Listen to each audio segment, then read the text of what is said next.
Mesdames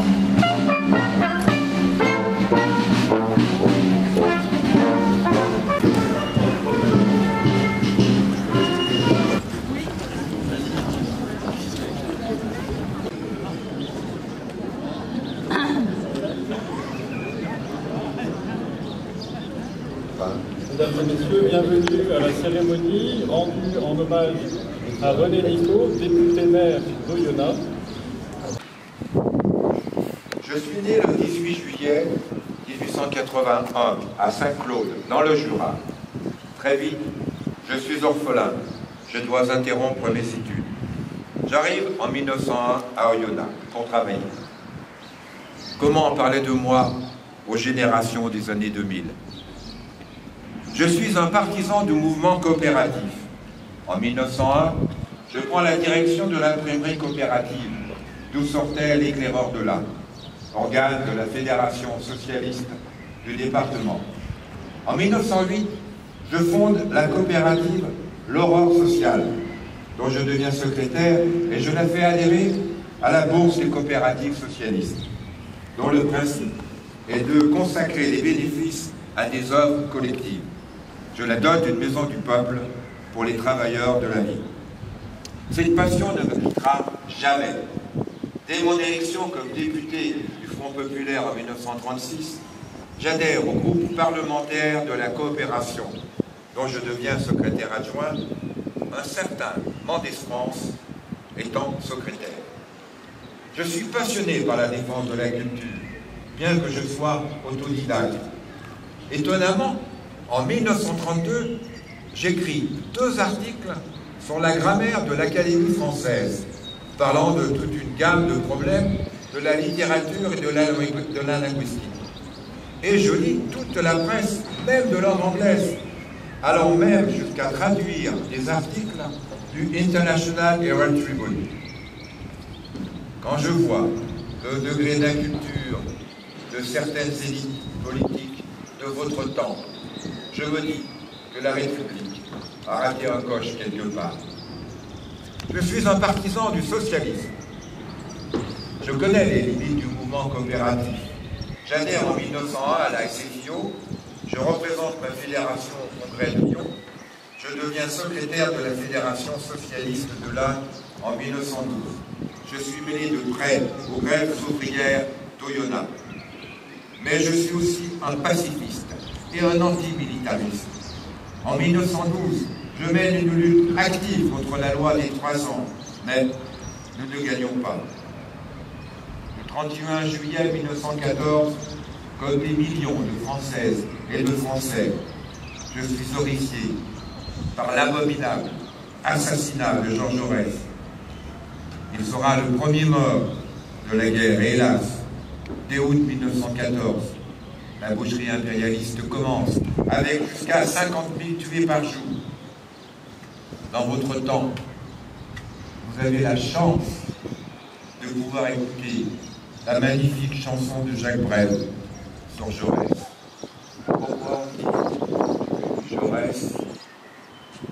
Écoutez-la avec émotion. Dans l'Éclaireur de l'Ain du 4 octobre 1914, je suis le premier à m'élever contre l'attitude de la SFIO dans la guerre, en publiant une lettre ouverte à Édouard Vaillant, le secrétaire, dans laquelle je lui reproche son attitude belliciste et son refus d'admettre une réunion avec les socialistes allemands. C'était le cri d'alarme à la France socialiste, jeté du fond de la province. J'entre en correspondance avec Pierre Bonnat, pacifiste de la CGT. Je publie ses écrits dès l'automne 1914 dans le journal. Bonnat, conséquent avec lui-même, démissionne en décembre 1914 de la direction de la CGT et il est envoyé dans les tranchées. Heureusement, il est revenu. En raison de ma campagne tenace contre la guerre, je suis mobilisé le 24 novembre. Mais je ne fuis pas. J'explique à Bonnat, tout en collaborant passionnément à l'œuvre de défense nationale, nous n'étions pas obligés d'oublier, même momentanément, ou de sembler d'oublier, que nous étions des internationalistes. En septembre 17, Je suis blessé au cours d'une contre-attaque.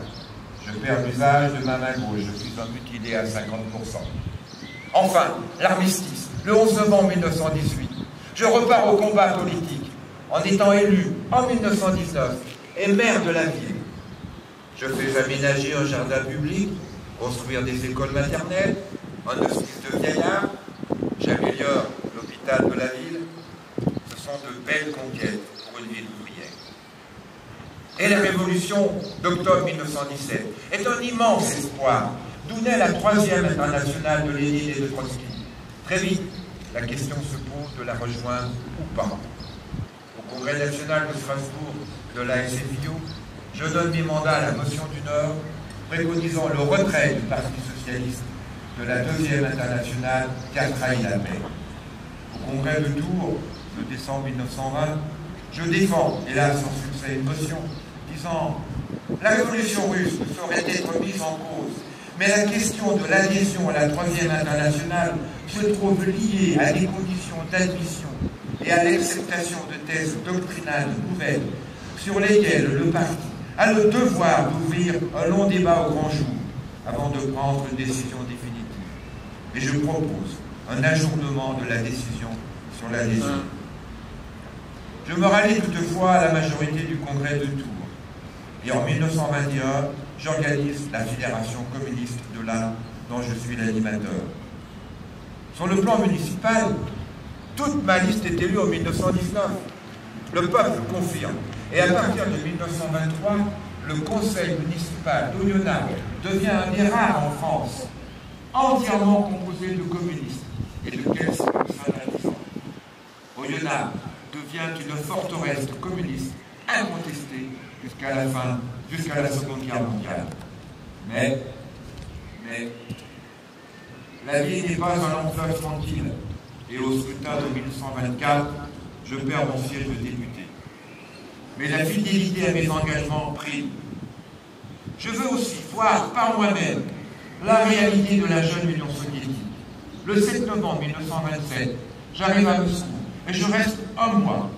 À mon retour, j'écris une longue série d'articles, à la fois enthousiastes et sensibles aux problèmes du jeune État soviétique.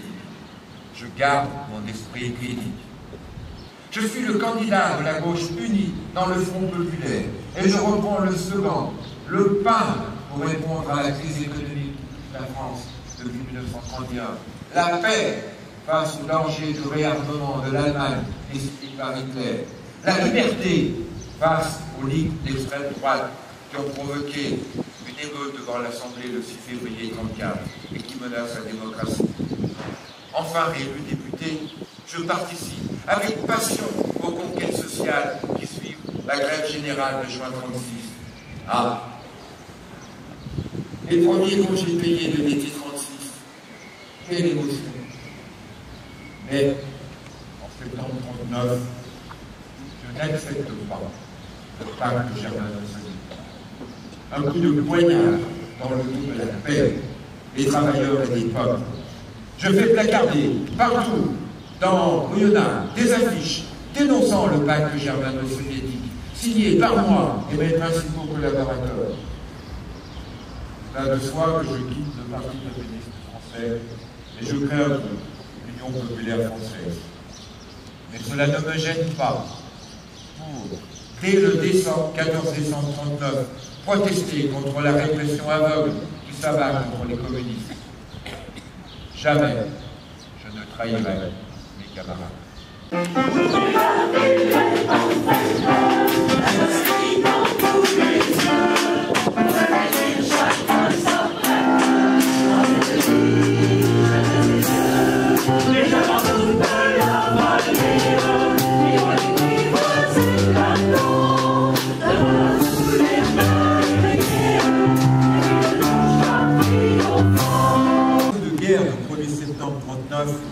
Est un drame pour l'humanité, mais plus dramatique encore que la débâcle de mai 40. Je laisse la parole à Georges Desan, un prisonnier de guerre dont la voix sera entendue ici le 8 mai 2025 pour les 80 ans de la capitulation des nations. Georges.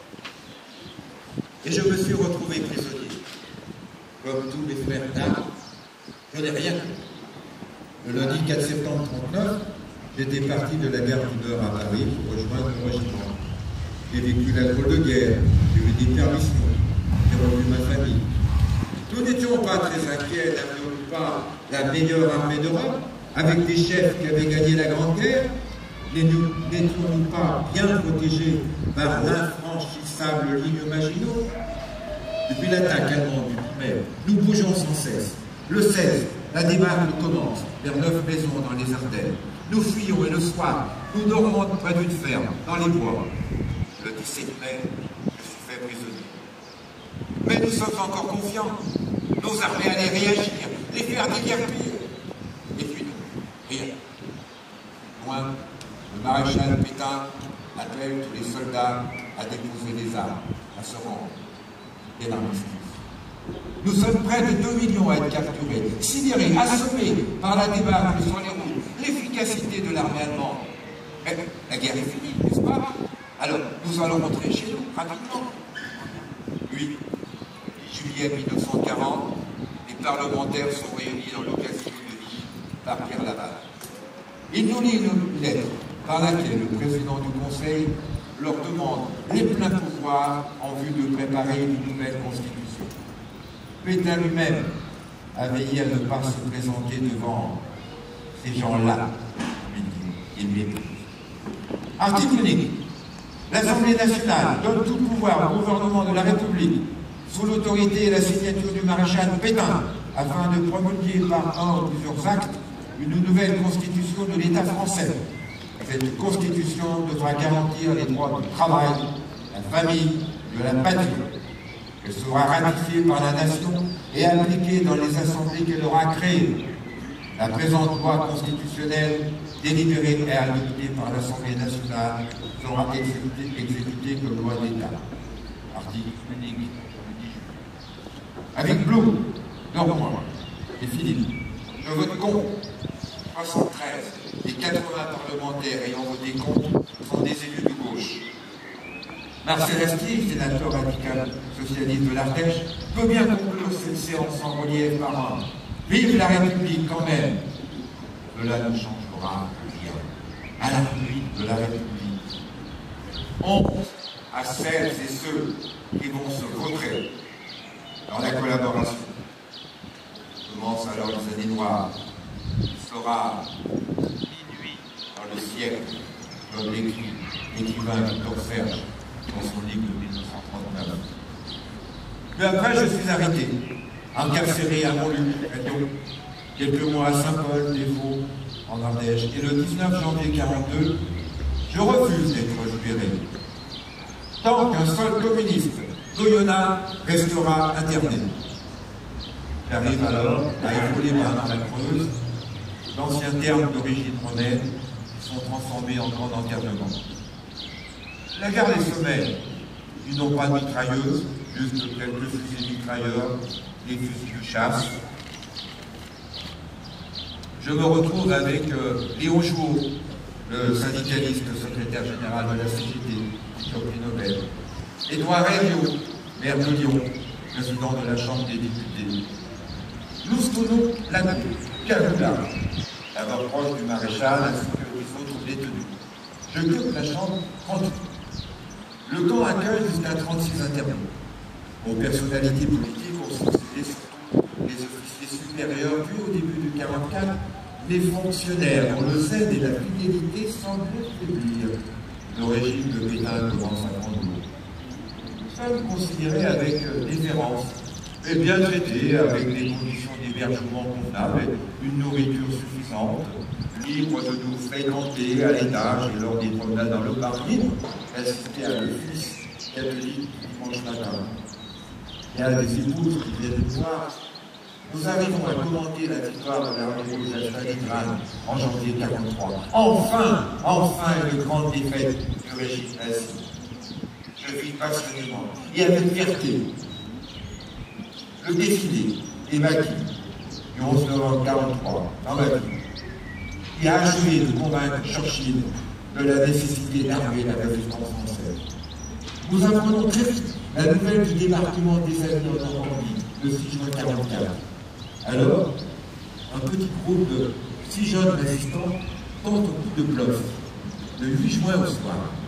Ils capturent les policiers, les GMR, en leur faisant croire qu'ils sont l'avant-garde d'importantes forces du maquis. Ils n'ont pas eu besoin de tirer un coup de fusil.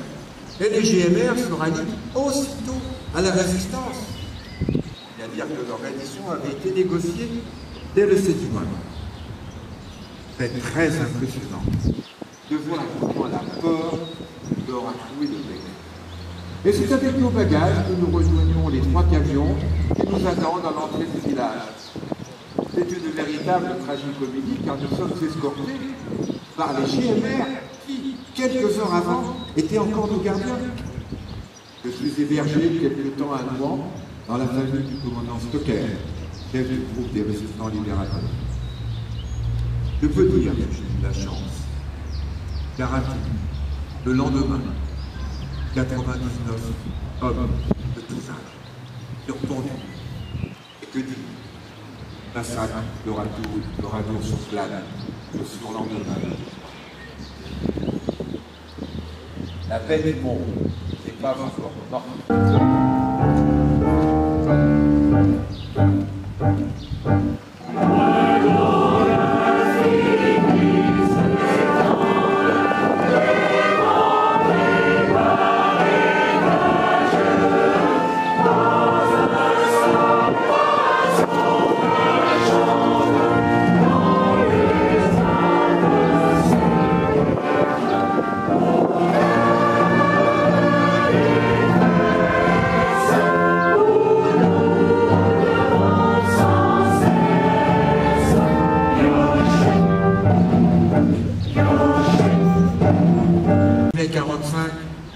J'ai une pensée pour mon camarade de captivité, Édouard Regnault, qui arrive à Lyon ce même jour.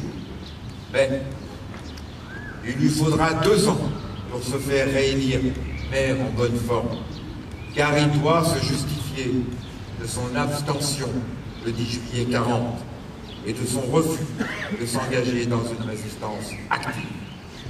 Le peuple de France n'oublie pas facilement et sait reconnaître ceux qui, avec courage, n'ont pas faibli moralement.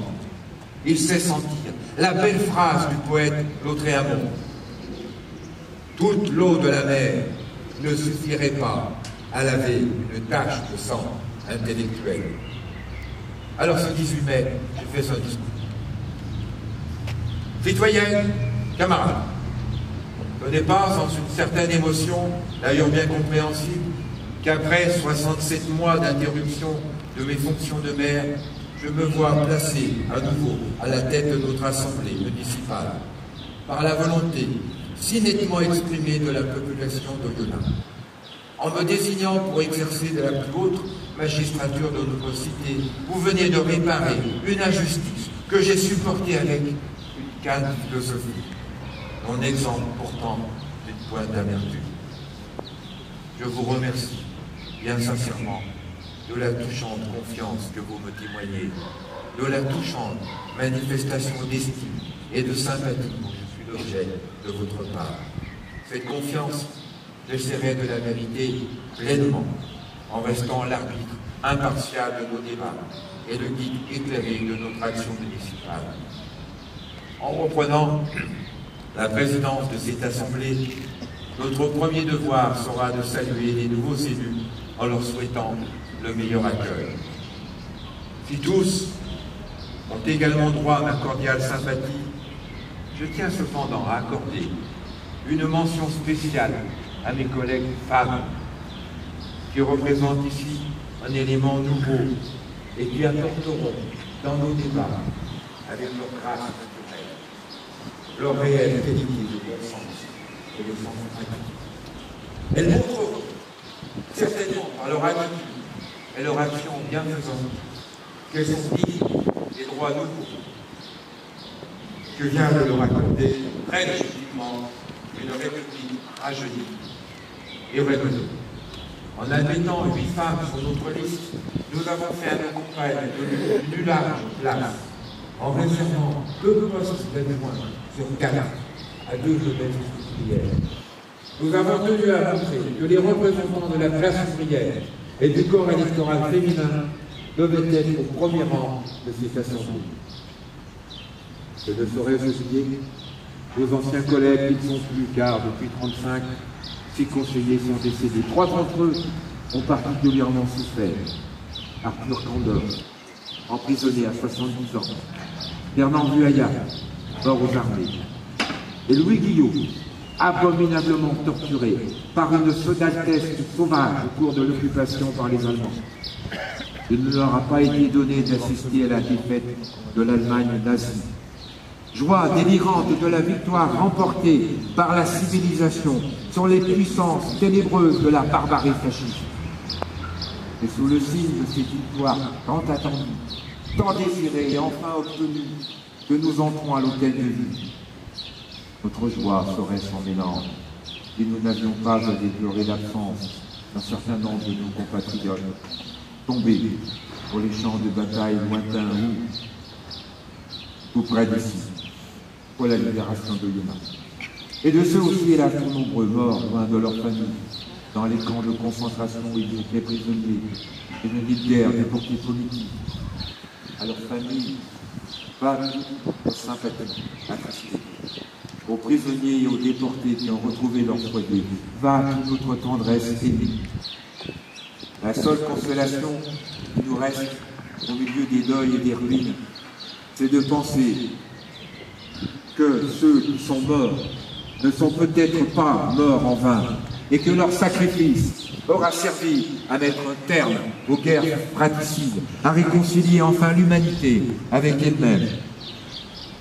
Il nous faut saluer ici tous ceux qui ont aidé à gagner la guerre. La tenace Angleterre, sans laquelle tout était perdu en 1940.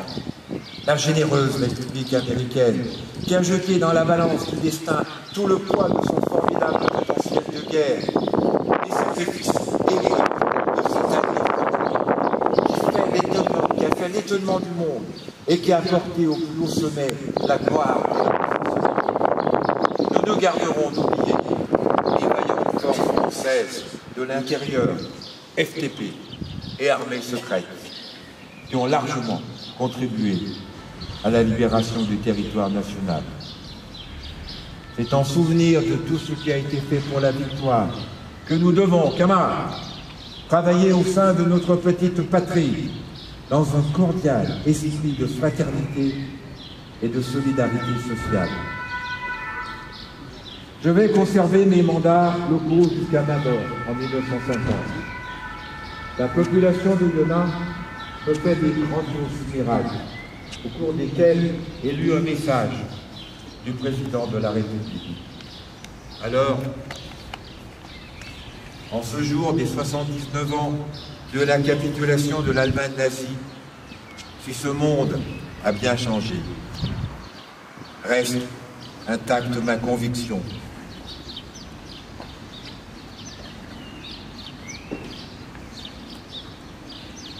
Fais ce que tu dois, advienne que pourra. Jeunesse d'Oyonnax, serrez fort vos drapeaux. Et ne transigez jamais avec le devoir de toujours chercher la vérité et la dire dans notre grand Jean Jaurès.